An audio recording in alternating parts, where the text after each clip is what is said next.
Last week we took a detour to sunny Las Vegas where we met up with friends, visited some of our sponsors, got to see these tokens work in real life, tried sushi burritos in the desert.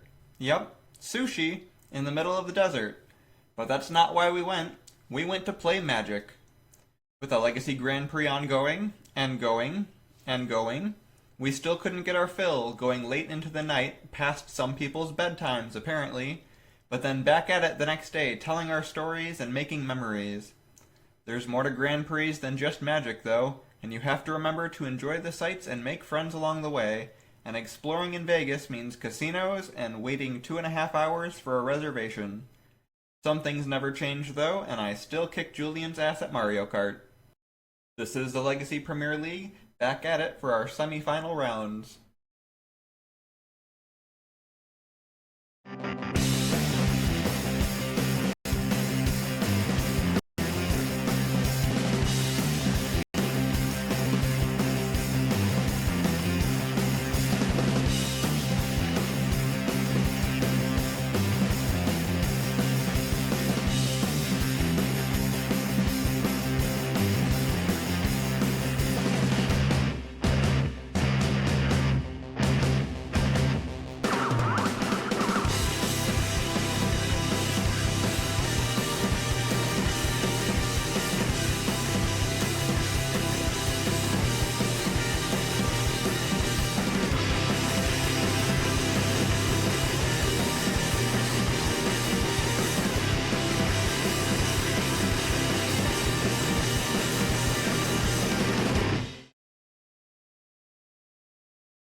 Yeah, that's fine. I'm ready to do stuff. I like that. There's two of me. That's the best. I think. My favorite part about me is when there's two of me. But anyway, welcome to Legacy Premier League week number 8. I'm Rudy Brixa alongside Mac Doyle. And we're going to have some semifinals for you today. We're going to have Jarvis Yu versus Michael Bonde and Caleb Durward versus my co-commentator here, Mac Doyle. Now, you may notice that what's actually kind of weird is that I maybe not be lining up what I'm saying with how my mouth is moving. That's just wizardry. Don't worry about it.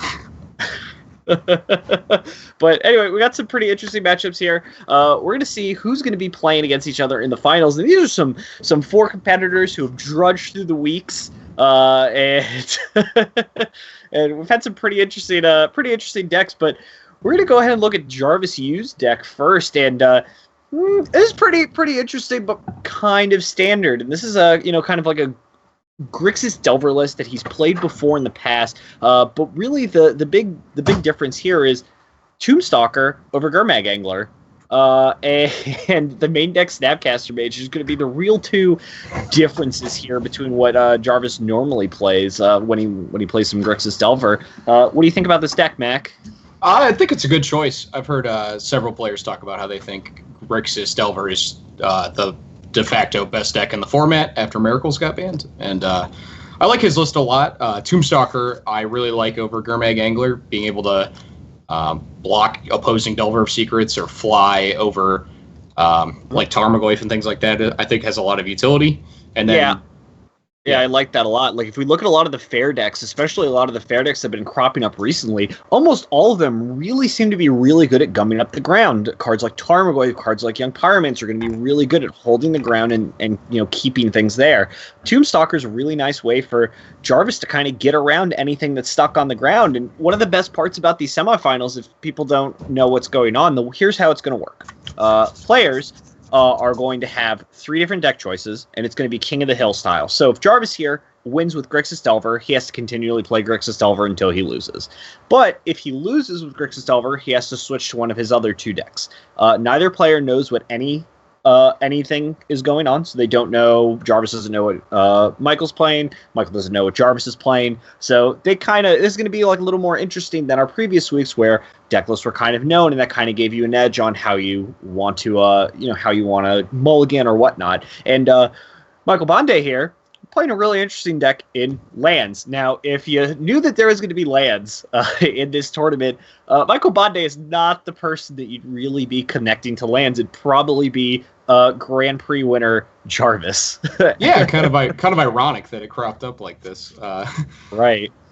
Yeah, but I do like Michael Bonde's choice, and this is also, lands is one of those decks that we've really seen take a firm grasp of its standing in Legacy, especially over the last couple of years. And this is a deck that, you think if you would play, you'd be a lot more interested in kind of playing this deck when all of the deck lists are familiar, because if you need to mulligan to, a fast hand, with Dark Depths, or if you kind of can take it slow with Molten Vortex and Punishing Fire.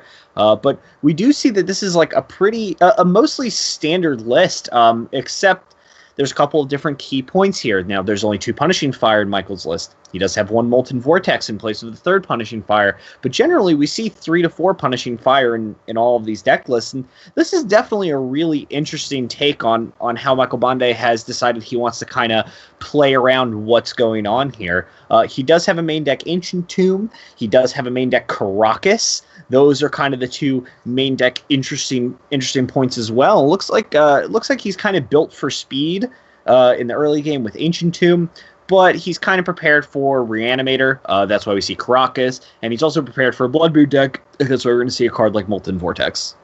Yeah, it's interesting. I'm not a huge fan of Molten Vortex in the main of lands decks, over Punishing Fire, just because if it's not in your opening hand, a lot of times you just flip it over Dredging a Loam, and it doesn't do a whole lot for you. But I think now that the lands deck has access to both Sheltered Thicket and Horizon Canopy, it's able to draw regular, natural draw a lot more cards while you're loaming.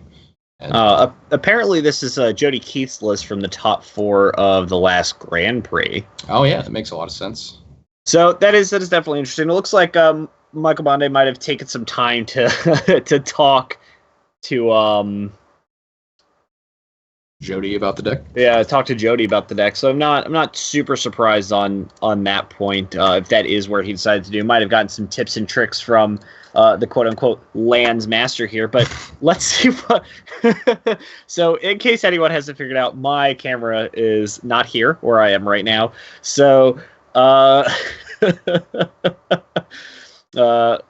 Overvoltage, Mike thought it was pretty funny to use one of my old recorded ones and insert some Matrix stuff into it. And I'm watching it with you guys. It's pretty funny. But let's take a look at the players' hands. Michael Bonde here. Punishing Fire, Life for the Loam. Great. Horizon Canopy, Wasteland, Dark Depths, Amazing Fifth, Ancient Tomb.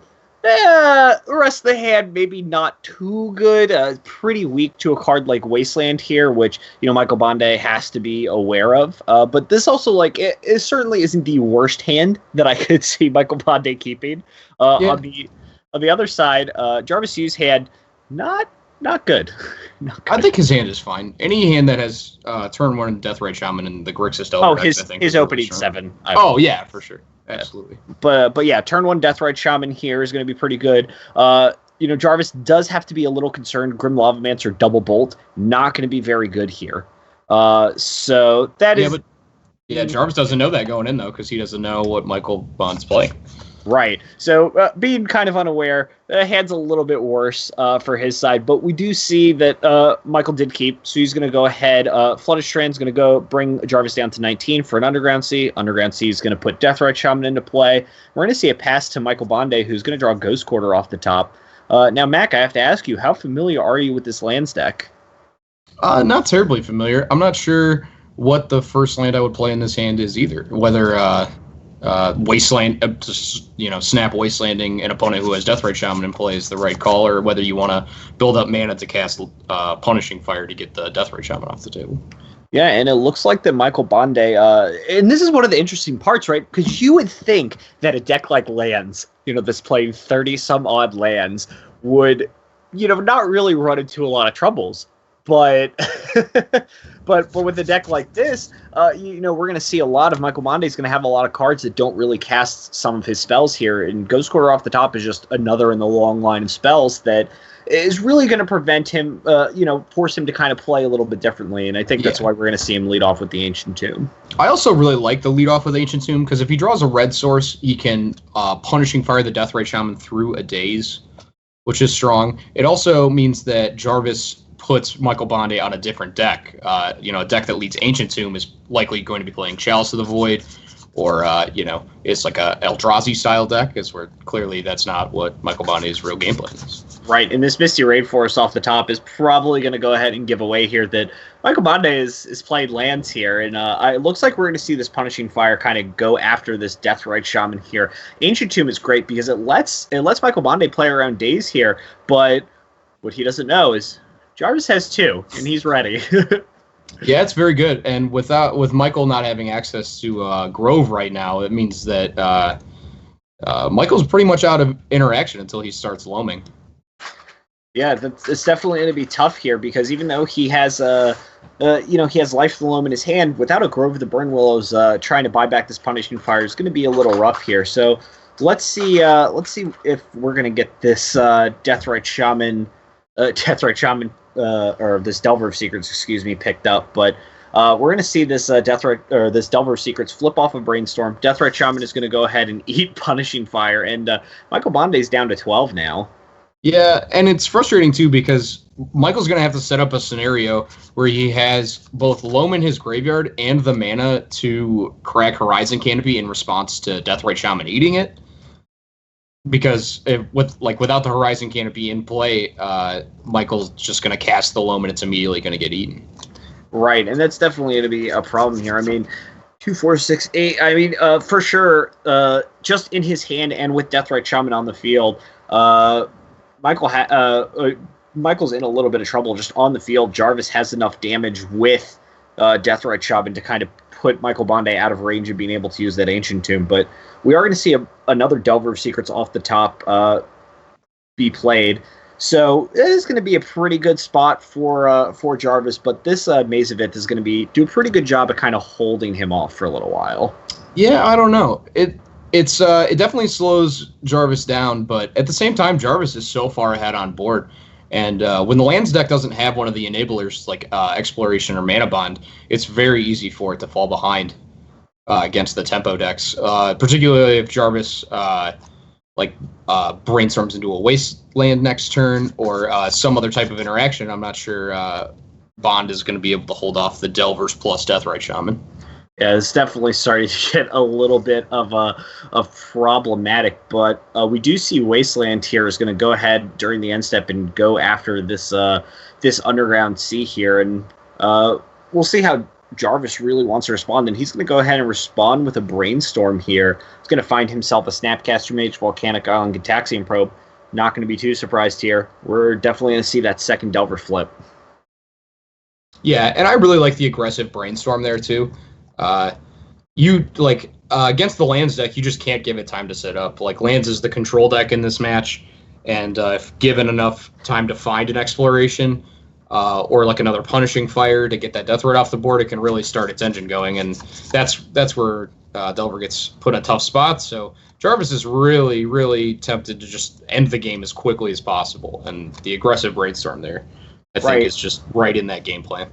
Yeah, and one of the things that I talked to about Mike a little bit earlier today, who's Overvoltage in the chat, is that I thought that Jarvis was actually going to be pretty favored here. I mean, he has 3 Surgical Extractions post board, he has Deathrite Shamans, but Jarvis actually carries with him something that a lot of players in Legacy don't, and that is a familiarity with lands, and that is definitely something that he is going to it's definitely going to carry him an edge. I'm not sure how familiar Michael is with playing lands, and especially with playing lands against Delver. But if there's one thing that I do, it definitely is Jarvis is familiar with Delver. He's familiar with lands, and he's probably going to be in a pretty good spot in this match here. We are going to see this Delver flip off a Gitaxian Probe. He's going to see Michael's hand, know that his hand is not very good right now, and go ahead and get him for 3 and drop Michael down to 6.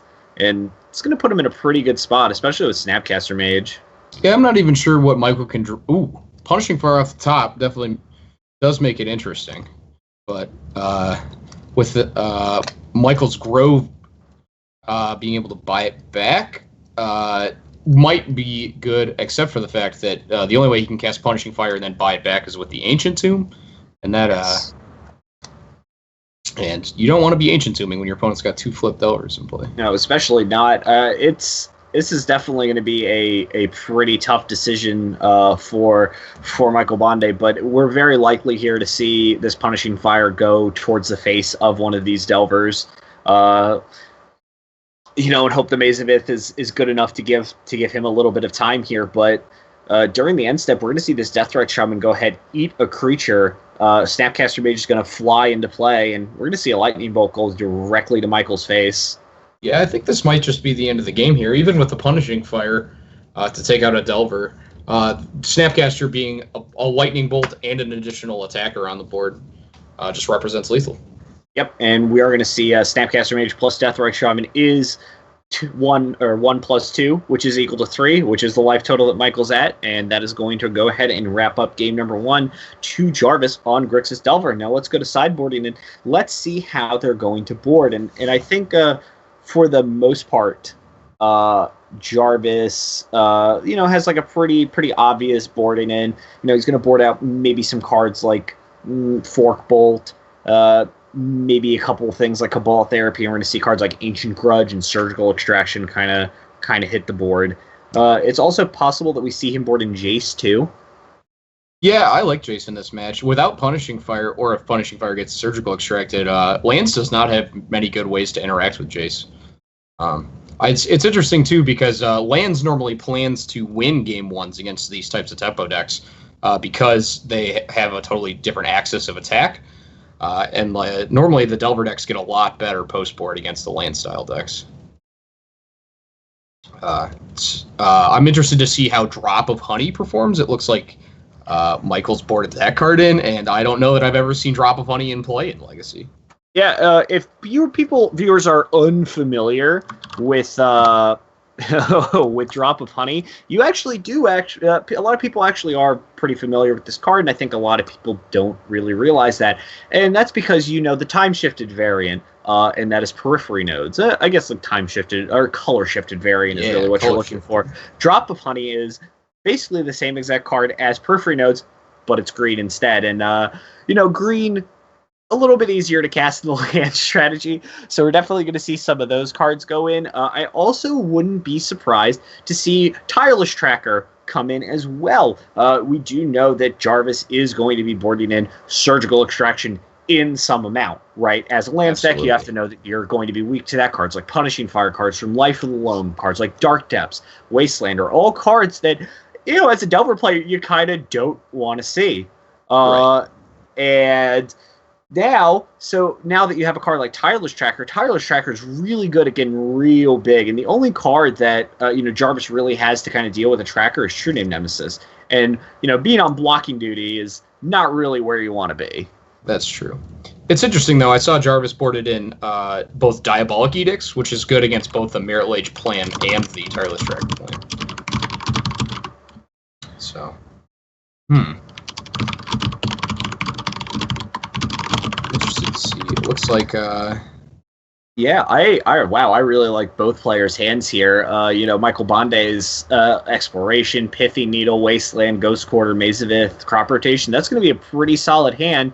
And we see that Jarvis on the other side, his hand is 2 lands, Deathrite Shaman, Force of Will, Delver of Secrets, Gataxian Probe, and Surgical Extraction. Those cards are going to be really good. This is kind of really what you're looking for in your opening hands, right? Yeah, both hands are great. I expect this Exploration to get Force of Will. Yes, I would also not be surprised. We're going to see a fetch for a Taiga here. Wow, the Exploration is going to resolve. We are going to see a Ghost Quarter come into play, and we're going to see a Pithy Needle. Now the question is this something that he wants to let resolve? And it looks like that is something that is going to resolve here.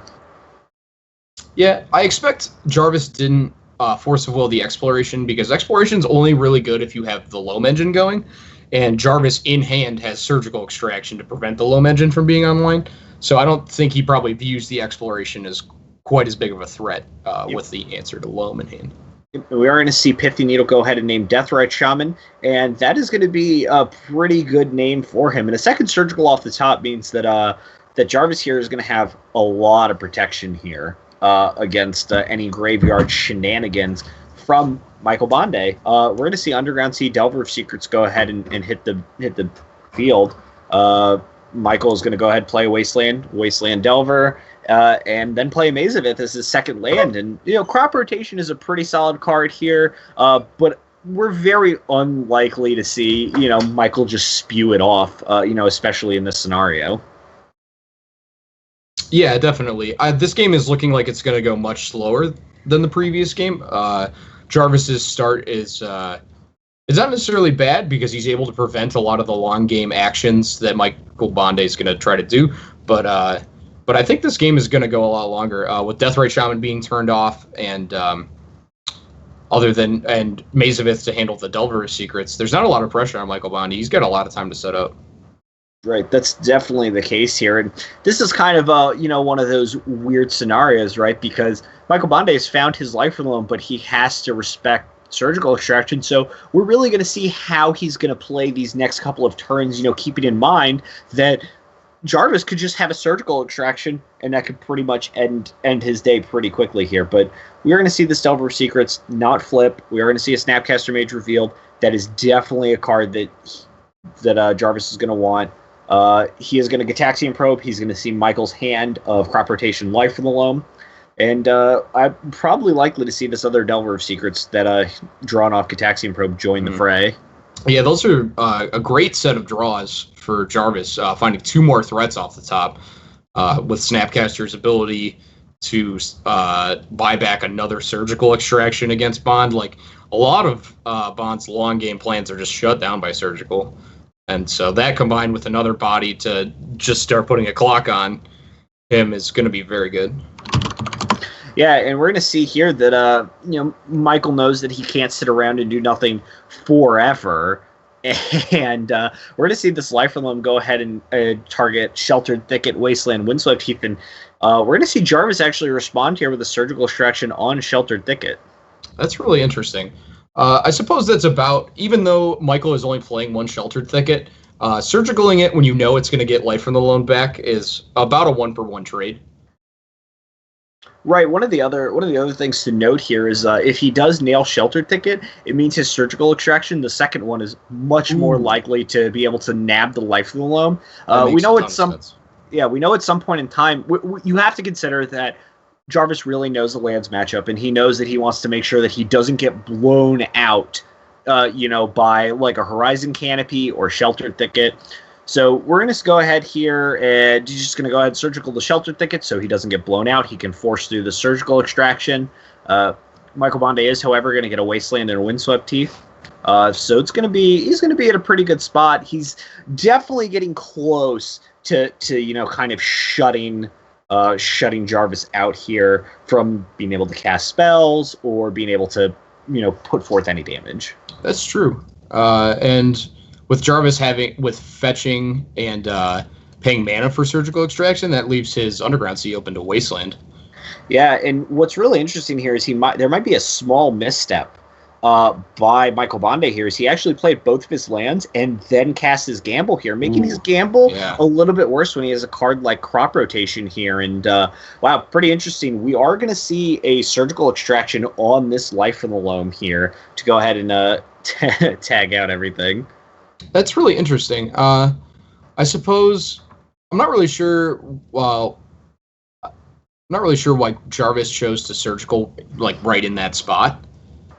I suppose there's something Michael Bond could get off Gamble that allows him to draw a card. Like, he could get Horizon Canopy, but he's already made both land drops for the turn. Yeah, I also am interested to see, this is kind of weird too, right? Because he had an opportunity there to actually Crop Rotate one of his lands away for a Horizon Canopy to attempt to crack Horizon Canopy.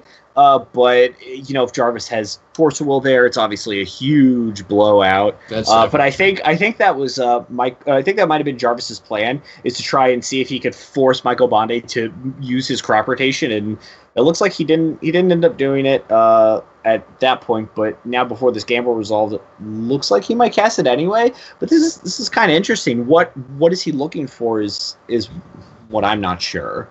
Yeah, that's true. I suppose because Michael has the Wasteland and the Ghost Quarter available for mana denial, he could just go get a second Mazavith to buy himself more time. Right, maybe he was possibly looking for Tabernacle of the Pendrell Vale, which Ooh, that would with be very Ghost good as Quarter well. and Wasteland would have shut him out. But we do see here that he is going to go ahead and look for Punishing Fire. Punishing Fire is going to go ahead and hit the bin. Wasteland going to go after this Underground Sea here, and we'll see if Jarvis can flip his Delver of Secrets. And it looks like he did by revealing a Gataxian Probe here. And Probe is such a good card to flip off of Delver because he can cast it without paying mana for it. So he's able to keep the Flooded Strand in play, immune to the Ghost Quarter bond he has. Right, and it looks like this Daze off the top. Well, it might not be good here. It might be good in a couple of turns, depending on what gets drawn here. But this Tranquil Thicket off the top, just going to go ahead and get cycled. Ooh. I believe Bonde actually mistakenly played the Tranquil Thicket. He floated a green mana. Oh no! Yeah. It's definitely an unfortunate circumstance for sure here. But these Delver of Secrets are just going to go ahead and deliver a beating of 3 a turn. And Michael Bonde is on a 5-turn clock here. Yeah, and without life from the loam to take him to an answer, he's just going to have to top deck, one of maybe only 5 or 6 cards that deal with Delver of Secrets, whether it's Tabernacle or one of the 2 remaining mazes or Punishing Fire. Yeah, I think the real thing here that Jarvis might have been thinking about is whether or not he wanted to play his Volcanic Island to try and bait Bonde to try and Ghost Quarter it away so he can keep his Underground Sea live with this Deathrite Shaman. Even though Deathrite Shaman's not great, it could just be a 1-2 for sure. But we see Punishing Fire off the top is going to be a pretty good draw for Michael Bonde. It is going to take out... Yeah, it's going to take out one of these Delver of Secrets, and it's going to completely stop Jarvis's pressure right here. He is going to attack anyway. He is going to Look at that. Scum Jarvis trying to force another misclick off Michael Bonde in this match. Yeah, it's interesting. I think if I were Jarvis, I would have played the Deathrite Shaman there. Because you already have cards you want to put back with Brainstorm if you draw it. And just like at the rate that this game is going... Right. I guess was that Grove was top decked by Bonde, right? So yeah, that Grove there is going to be a great draw here, and now I think Michael Bonde has to be careful here because even though it's pretty unlikely a Snapcaster Mage or a Surgical Extraction, especially since he's seen Snapcaster Mage, can kind of blow out Michael Bonde here, so we're pretty likely to see him just kind of wait until his Grove is free to take care of this Delver of Secrets. Yeah, he's not even really under pressure to even cast Punishing Fire without another creature in play. Without another creature in play, the Maze just holds off the Delver forever. Right. So Bonde does have a pretty good position here. He can just kind of sit around and wait until he draws something. And Thespian Stage is one of those good draws, for sure. We're pretty likely to see Thespian Stage go ahead and copy Grove of the Burn Willows here. That's going to give Michael a little bit more insurance for his Punishing Fires. Yeah, absolutely. And that's like, drawing the stage is really important too, because that's Michael's main route to victory. After the Loams get Surgical, it's just to make a 20-20. Because that's really what the Grixis Delver decks are vulnerable to, is Merit Lage, with only 2 Diabolic Edicts to get it off the table. If Michael Bonde draws a Grop Rotation or an actual Dark Depths, this game could be over very quickly. Right, and we do see here that a Wasteland off the top for Jarvis is going to give him a little bit of insurance here, and Michael Bonde has to decide how he wants to go ahead and play this, but he is going to go ahead and force Jarvis to make an action here with Wasteland. Yeah, and I really do like this. Mm-hmm. Yeah, the Wasteland just hanging over Bonde's head is no good, because it means that anytime he would try to copy something with Thespian Stage, Jarvis could Wasteland it in response. If he tried to, if he draws Dark Depths and tries to make Merit Lage, the Wasteland stops that as well. So Thespian Stage, not really going to do too much here, unfortunately. But yeah, and the Wasteland was so good because it was just in time for Jarvis to be able to surgical Thespian stage. yeah, and this is kind of an interesting point is with the Ghost Quarter in play, Michael, unless he's playing a second forest, he did have an option to Ghost Quarter. In general, you do have an option to Ghost Quarter your own land to go get a forest to copy it, but unfortunately, I believe that Michael's forest is in his graveyard, so that's not an option that he can do. So I'm actually pretty surprised that he also played this Wooded Foothills. I do not believe that he has another fetchable land here. I have to look it up, but I definitely would like to see if he has like a third tiger or another land here. I don't believe he does, and so I think holding this Wooded Foothills would have been better in case you draw something like Mox Diamond or a Molten Vortex even. Right. So there's just like so many reasons to hold the land, but this is definitely kind of maybe a symptom of some of the other decks that Michael Bonde has played. Decks like Death and Taxes, you kind of want a lot of your lands in place. You can play multiple spells in a turn. 4-color Loam is kind of another similar deck. There are a lot of decks in Standard where it's important to play as many lands as possible. So that might just be a symptom of that. But fortunately, Michael Bonde did draw a crop rotation. And because he did draw a crop rotation here, he actually has use for this Wooded Foothills since he could just get rid of it. And I'd be really interested to see how he goes ahead and plays this next couple of turns, because one of the really neat things that Michael has access to here is he can Punishing Fire this Deathrite Shaman, activate his Grove to force Jarvis's hand, and then crop rotate for another Grove with the Burn Willows to beat his Surgical Extraction. Yeah, that would be very good. Hopefully, ooh. Oh, it looks like he did search and he did not find. Oh, that's not very good. Yeah, and that's one of the interesting things about this tournament format too, is it really encourages players to play decks outside of their comfort zone. And if Michael Bonde doesn't have enough reps, or maybe have had some practice games under his belt with lands, but has not played a ton of matches, sometimes it can just slip your mind how many fetchables are in the deck. Right. So we're going to see here this crop rotation is going to go ahead and get Force of Willed by Jarvis U, and we're going to see what's going to happen here. But I'm pretty sure that this Surgical Extraction is going to be pretty good, pretty punishing, if you will. Oh yes, and this Punishing Fire is going to go ahead and take out this Deathrite Shaman. That was kind of surprising. I thought Jarvis would have at least tried to eat something with his Deathrite Shaman to try and drain Michael a little bit, but he might not. Oh, it's Pithy Needle. You're right. Yeah. That whole Pithy Needle from the beginning that we thought was so turn good. One. Yeah, easy to forget about on the 30th turn, but yeah, it certainly is something that happened. But yeah, that needle there is gonna go ahead and make it a. Yes, I got it, Jarvis. I'm sorry. I like Twitch chat because Twitch chat has never made a mistake in their life, and that is my favorite part about Twitch chat. Is since they make no mistakes, they're always correct. I will never know what it's like to be as infallible as Twitch chat. Neither do I. Twitch chat is just so powerful, and I've never seen Twitch chat make a mistake ever once. Certainly not. Yeah, so anyway, moving on. We're going to see a Brainstorm rip off the top here for Jarvis. He's going to find Ancient Grudge, Spell Pierce, and Delver of Secrets.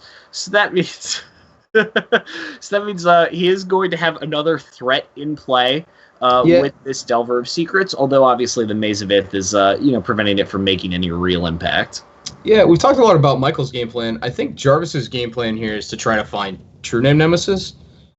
Just because it's immune to all of Bonde's answers, and it's immune to Maze of Ith, it's immune to Punishing Fire. It's one of the used to be that Nimble Mongoose was one of the best creatures against lands because lands just couldn't get it off the table. Right.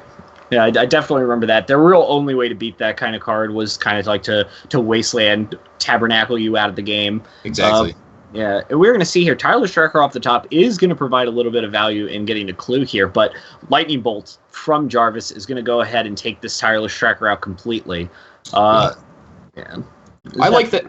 Yeah, I like bolting immediately there, too, just because if Michael Bonde had drawn, I don't know, if there was some sequence of plays where Michael Bonde's able to grow the tracker out of lightning bolt range, then that would spell very bad news for Jarvis.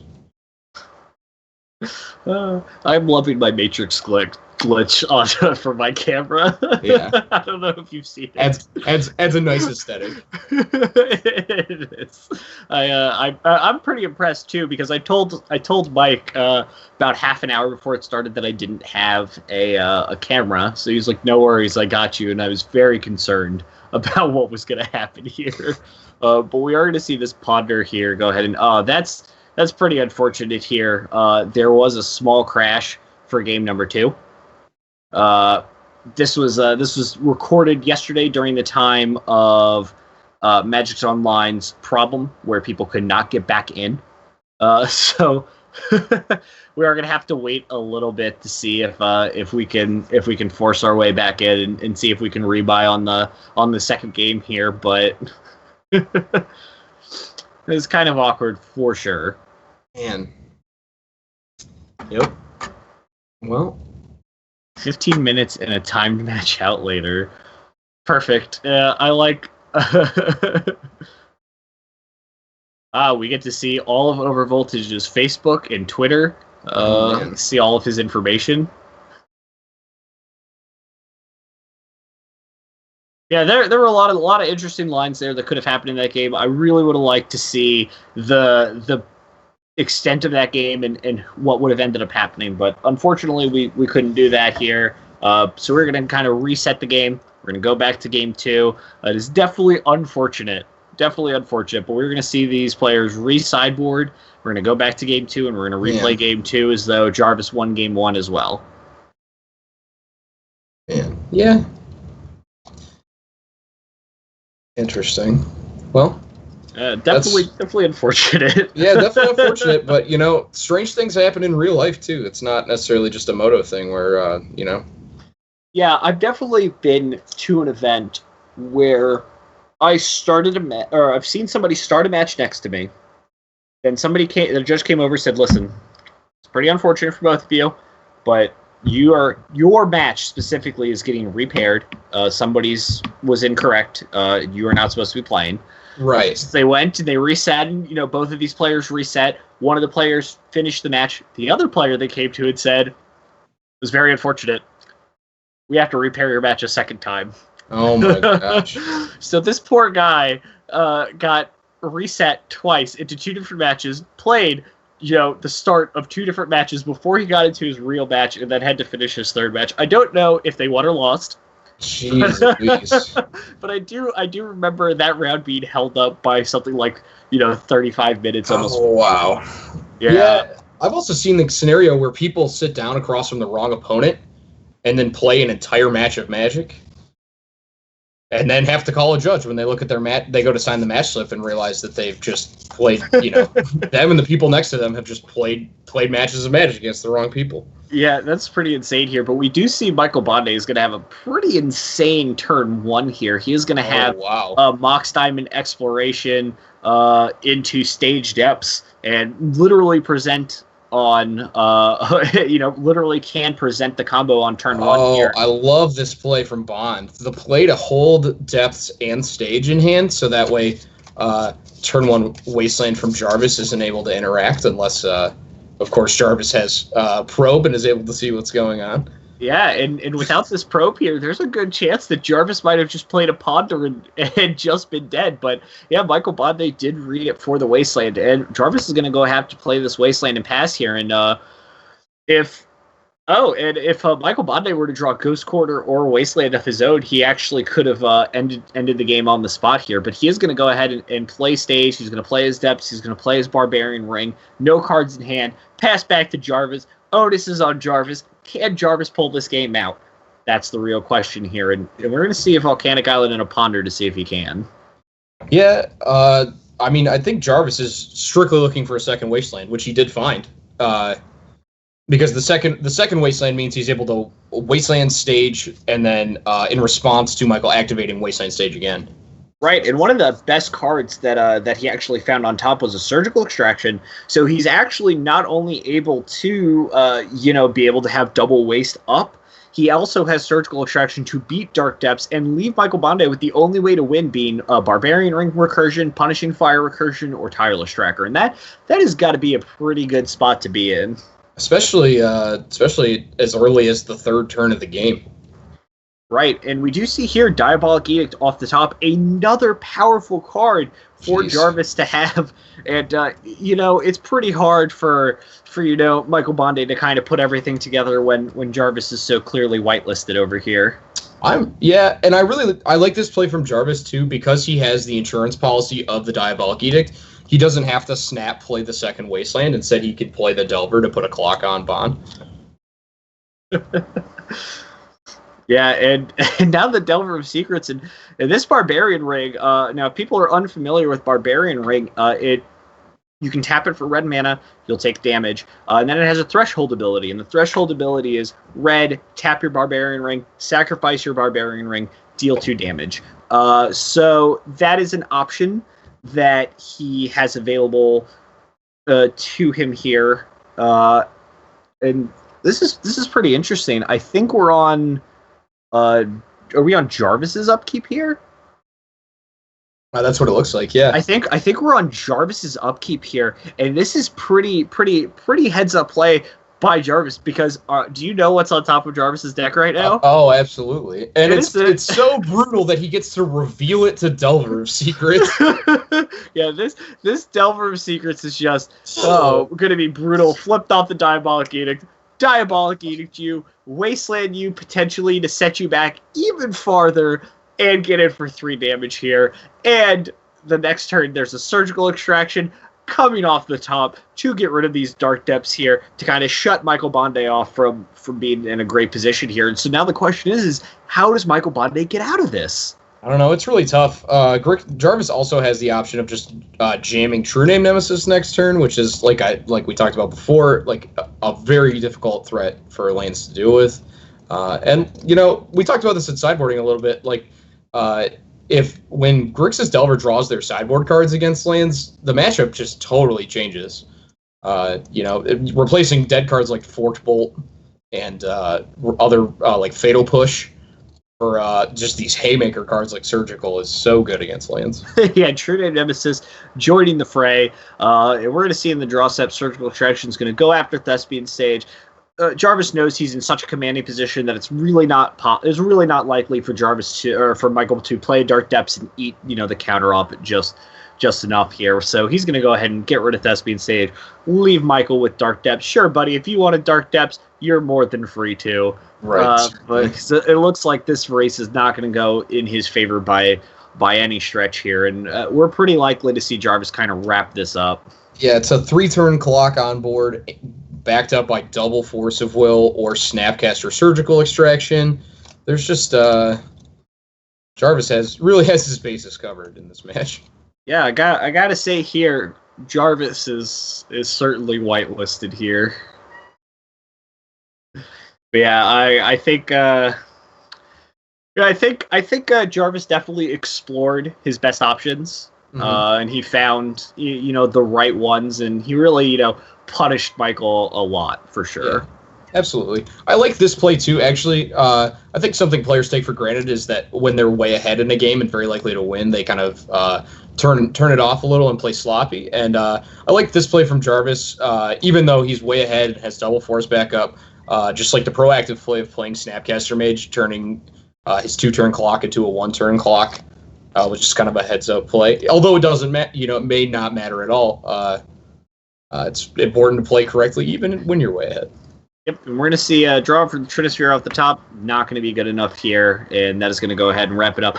Jarvis is going to take match number 1 off Michael Bonde. Michael Bonde's red-green lands deck, X'd out. It's gone. It's over. Jarvis is going to have to play this next match with Grixis Delver. So now the real question is Michael Bonde has 2 decks. What decks is he going to pull out of his hat to think that he can beat Grixis Delver with? Well, the good news is that Bonde is well known for playing decks that beat the brakes off Delver decks. I'm unfamiliar. What are some decks that Michael Bonde might be known for? Like, for example, the deck that just beat Delver in the finals of a Grand Prix, Death and Taxes.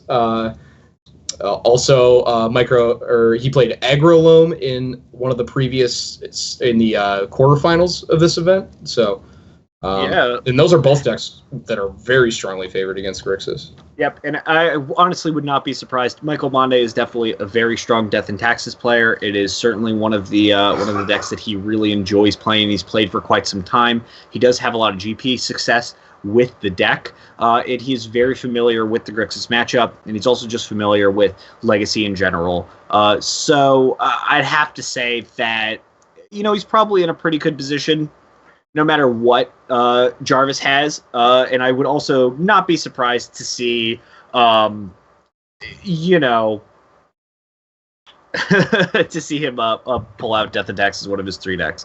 But just so everyone knows, we do have to thank our sponsors. Our sponsors are Card Hoarder. They are making this possible by making sure that we have the cards that we need, and also doing a giveaway for playmats. So make sure you join us later in the show for that giveaway. We also have some other sponsors who I can't think of the name of, and I feel so bad right now. It's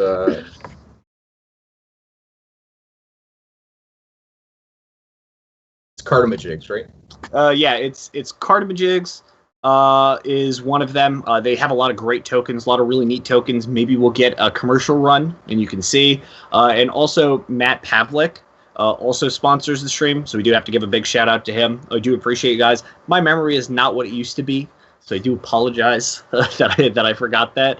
I'm also, in the meantime, getting set up for work as well, because as soon as I'm out of here, going straight to work. But we will be doing a giveaway, I'm sure, at some point today. I'm not sure when it is. Maybe Overvoltage can tell us. Maybe not.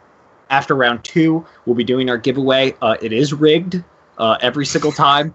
It is rigged. If you're interested in winning, we will be giving out what the handle is and what you'll need to type into chat. It is always rigged for whoever types that into chat. Somebody will type it into chat, and then if they win, it is rigged for them. So wow, that's wild. I have never seen someone who's not typed that into chat win it.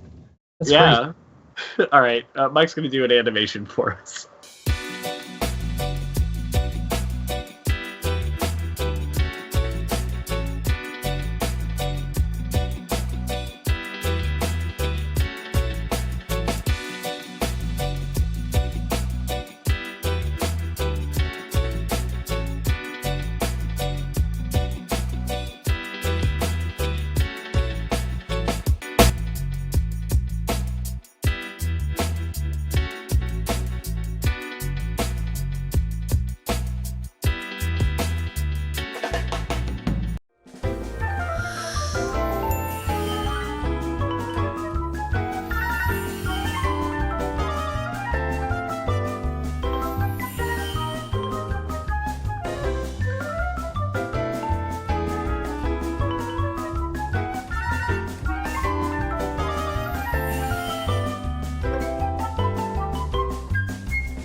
We're live. Ooh.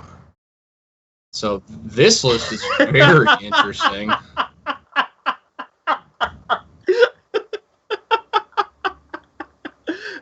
I'm in love with this deck. This deck's great. Yeah, this is one of the more interesting decks, and this is a deck that we haven't really seen for a little while, and Painter's kind of taken a fallback, being not very good against Miracles, and the Blood Moon wasn't as effective against a lot of the Delver decks since they all kind of moved over to Young Pyromancer. But this is a deck that I really like. When people are not prepared for it, this deck really catches people by surprise. It does, yeah. I also, this is one of the decks that'll be interesting to see how good it is, because this is one of the decks that really utilized Senses Divining Top alongside Goblin Welder as a card drawing engine to find its combo pieces. And so it'll be really interesting to see how the deck does without tops in it. Yeah, it was also it makes Goblin Welder a tiny bit worse since you were able to kind of draw a card for free off the top of your deck without resetting your top, So that is pretty nice. But he is playing a general red-white painter deck. Some of the more interesting aspects about this deck is it is really fast. It's going to be playing Lotus Petal, Simian Spirit Guide, Ancient Tomb, and City of Traders to try and power out not only the combo. Painter Servant is 2, Grindstone is 1, and it does cost 3 to activate. So you do kind of generally need a lot of mana in a short time period if you want to win quick. But it also makes you so you want to be able to play your Blood Moon as fast as possible. Yeah, definitely. I really like. You can see in Bonde's list that he's compensating for no Sensei's Divining Tops by playing what appears to be 3 Enlightened Tutors, which is a lot of Enlightened Tutors for this deck, as well as 2 Chandra Torch of Defiance, which is a card that's seen a lot of standard and modern play. Right, and one of the interesting things here is we definitely see that Michael Bonde was prepared for Jarvis playing Storm. We see the other Sworn Canonists in the main deck. He was also prepared for Jarvis playing Delver. We see Ensnaring Bridge, and we see Engineered Explosives, and we also see 7 Red Blast. Now, generally, when you look at a deck and you see a couple of main deck Red Blast, you kind of think, oh, maybe they're playing a Brainstorm deck, maybe they're playing Miracles. So tell us, Mac, why does a deck like this want all these main deck blasts? Because blue is not only the most popular and most widely played color in Legacy, you also play Painter Servant, which paints the town blue, if you will. Turning your Red Blasts into counter spells or Vindicates. I played a little bit of Painter in my time, and boy, does it feel good to just blow up your opponent's basic lands with Red Elemental Blast. Yeah, I can't imagine that Jarvis would be very happy getting his lands blown up over and over again here, but we do see that both players kept. Michael Bonde has a lot of Pyroblast and Red Blast. He's ready for whatever blue cards that Jarvis is going to throw out. Jarvis, however, has possibly the best thing that he could have started off with here, and that's a turn 1 Deathrite Shaman with a fetch land. Absolutely. That's very good. I think this matchup really comes down to Michael Bonde's mana development. If he's able to play his threats like Ensnaring Bridge and Blood Moon around days, it's going to be very good. Ooh, and I don't think Jarvis saw this Red Elemental Blast coming, because when your opponent leads Basic Mountain in Legacy, you often imagine they're playing a Stompy deck with Chalice of the Void. Yep, that's definitely possible here, and we do see that that this Red Elemental Blast is going to let go, and I think that's because Jarvis kind of realized that if his opponent's playing main deck Blast, it's a very good chance he's playing Painter, and that means this Force of Will is going to be pretty necessary to do some work here, and that Force of Will is going to go ahead and counter this Blood Moon. Mm-hmm. Yeah, it's going to be good, too. Michael Bonde is setting up for next turn being able to cast Ensnaring Bridge with a Red Blast backup. Yes. That is definitely interesting here, but we're going to see what kind of line that Jarvis is going to take. He is going to play this Delver of Secrets off Underground Sea. Go ahead, get in there with Deathrite Shaman, and that's the thing that I think not enough people do, and that's attack with Deathrite Shaman for one. Well, I mean, the sequencing of this game is really working out in Bonde's favor with Jarvis just being straight out of lands in the graveyard for Deathrite to use.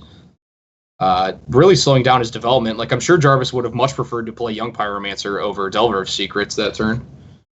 Yeah, and we're going to see here this second Red Blast is going to go ahead and eat this Delver of Secrets here. We're going to see City of Traders float some mana, Arid Mesa come into play, drop Michael down to 18 here, and we're probably going to see him get another basic mountain, or potentially a basic plains. Yeah, this is definitely very good. I think... Oh man, the Basic Plains is just so strong. I really, having played this deck a few times before, I think the Basic Plains is one of the strongest cards in the deck. Being able to cast your splash color cards without being threatened by Wasteland is very good. We're going to see here, we're probably going to see a Young Pyromancer go ahead and hit the field here to start trying to put some pressure on Michael Bonde here, because he has to do something. He hasn't really put on a lot of pressure. Michael Bonde is sitting at 18 life, which is very, very good for him. That's exactly kind of where he wants to be at 18. Definitely. Have an Ensnaring Bridge in play. This Grindstone is going to resolve, and that is probably not very happy news for Jarvis here. And Michael Bonde, fortunately, drew both of his Pyroblasts, and Mac, there is a big difference between Pyroblast and Red Blast, and there certainly is. I think we're both pretty familiar with it, but why don't you go ahead and tell our audience why the difference is so important and what it means right here? Well, Ensnaring Bridge is a tricky card because on the surface it looks very good, assuming you have no cards in hand. But Michael Bonde has 2 Pyroblasts in hand, and the thing about Pyroblast is that unlike Red Elemental Blast, it can target any permanent or any spell, regardless of whether or not it's blue. It only destroys or counters what it's targeting if it's blue. So Michael Bonde could just raw fire off these Pyroblasts on just any permanent or spell. Even if it doesn't destroy it, it will contribute to his overall game plan, which is just to get under Ensnaring Bridge as quickly as possible. Right, and definitely Deathrite Shaman here is going to be pretty good for sure, getting under at least with 1 card in hand, and Deathrite Shaman is going to eat away. But at this point, Michael is very close to, just playing a Blood Moon or playing a Painter Servant and just kind of potentially locking Michael out of or Michael could potentially lock Jarvis out of this game. Yeah, I think it's going to be tough, though. Jarvis having 2 active Deathrite Shamans with a whole boatload of instants and sorceries in the yard means that he's going to be able to drain Michael out under this Ensnaring Bridge, even if Michael's able to keep being hellbent. Yeah, taking 2 a turn means that he does have, roughly 6 turns, not including any lightning bolts drawn. But we are pretty familiar that he's going to go ahead and just try and be safe here. And this Grindstone is going to go ahead and activate during Jarvis's upkeep. He's going to get a Deathrite Shaman and a Snapcaster Mage, so it is not going to repeat. Ooh, that was a good draw. Yeah, Chandra is a good draw. Very unfortunate for Michael Bonde here. This Daze is going to be pretty good. That is true. That is definitely true. And that's and that's the thing is Michael really was pressured to burn those Pyroblasts on nothing to get Hellbent for Ensnaring Bridge. So he wasn't able to play the slow game he would have liked to have played. Yeah, that's certainly the case here, and we're going to see kind of just kind of like a sit around for Jarvis here. He has all the tools that he needs. The onus is just completely on Bonde here to draw out of this. Yeah, and Blood Moon doesn't even do it here because Jarvis has 2 active Deathrite Shamans and there's plenty of lands in the graveyard, so he's able to make black mana even if Bonde top decks a Blood Moon. Yeah, and that's certainly the case here. I think, unfortunately, I think here that with a Wasteland on that Ancient Tomb, I was going to say that his best out would have been top deck Painter Servant, but unfortunately that Wasteland combined with this Deathrite, combined with this Lightning Bolt, is pretty likely to go ahead and take Michael Bonde out in game 1, and that is a pretty strong case for Jarvis here, to be in a really good spot. Yeah, Bonde, that's really what it comes down to with these Painter decks, though, is whether or not they're able to land the first couple threats, because a lot of times the first and second threat will just lock their opponent out. Yeah, that's certainly a good point. I'm interested to see if what Jarvis brings in. It looks like he's boarding out some of his blue threats, like he's not incentivized to bring in Jace here. Right. And he's actively boarding out True Name Nemesis.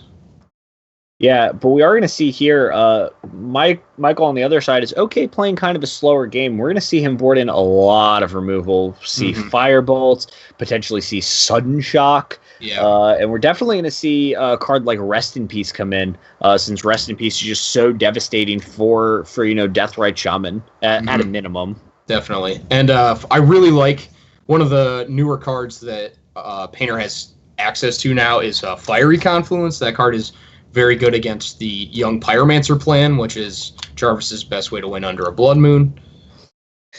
Yeah, so we'll see here how Michael Bonde ends up boarding, but he did also board in Fiery Confluence here, and Fiery Confluence definitely feels like one of those cube cards. Like, it's not a card that you really expect to see a lot, but it ends up putting in a lot of work, and it ends up doing a pretty good job here.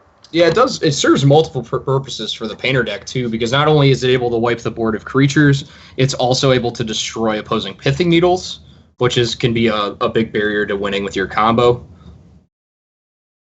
Right, and not knowing whether or not, since deck lists are not public, he doesn't know if Jarvis has something like Pithy Needle in his sideboard. So, that's not really a card that he's going to hate having. But we are going to see him keep here. This is kind of, the deck. It has, some removal, quote unquote. It has cards like Pyroblast, Blood Moon Bridge. And we see Jarvis once again. Very powerful mage here with, a lot of good cards here. He's going to have a turn 1 Delver backed up by double Force of Will. Mm-hmm. So he's going to be in a pretty good spot here. And we'll see if... he wants to go ahead and respond to this Pyroblast or this Firebolt. And I'm going to have to go ahead and guess that he doesn't want to. Yeah, I really like this line from Bonde. He thought about Pyroblasting at the end of Jarvis's turn, but instead decided to just play his fetch land and save the Pyroblast for next turn when he's going to try to defend the Blood Moon he's casting. Yeah, it's definitely a good point here. And I like that Wasteland off the top for Jarvis. He's going to go ahead, use this Volcanic Island, put a Delver of Secrets into play. We're going to see this Arid Mesa go ahead and fetch for a mountain here. Bonde just really doesn't want to really draw another land here. Too many lands is definitely devastating for this deck, although it does, need some amount of mana. But we're going to see the City of Traders come into play. We are going to see this Blood Moon come down, Force of Will from Jarvis, Pyroblast on this Force of Will. We're pretty likely to see Jarvis Force of Will back, and Jarvis really didn't want that Blood Moon to resolve, did he? No, he's definitely not in a good spot. I think that's for sure. But we are going to see Gitaxian Probe here, off the top.